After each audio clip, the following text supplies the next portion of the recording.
I want to talk about whether it matters if you're separated or living together. Okay, a lot of men think that when separation happens, it's too late. It's not. It's not at all. Um, the only difference between living together and being married, the only difference between married living together or married separated, like physically separated, is that the separation to rebuild that is going to take a little bit more time, more patience, more consistency.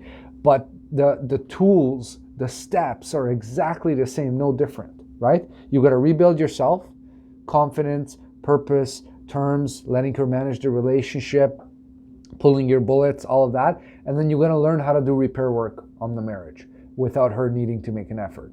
And so, identical, there's nothing different in one versus the other. It's just the milestones when you're separated are going to be more dragged out because you might be communicating less, you might have less opportunity to show the changes, for her to see that, for her to test it, to make sure that it's not just temporary.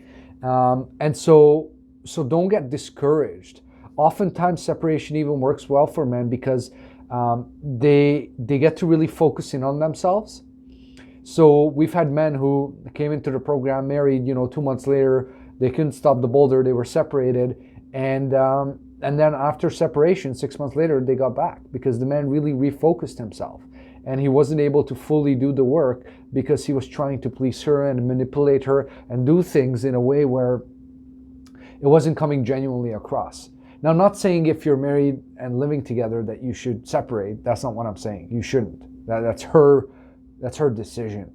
But don't panic if you're separated. It's not a big deal. It can be very beneficial, okay? Even if you're in the divorce proceedings, right? If divorce has been filed and it's going to take still a few months, it can be rebuilt, right? So it just takes longer, and you got to demonstrate it through your actions, which you don't have that as many chances when you're living together and seeing each other every day. Okay? All right, that's it for today. Cheers.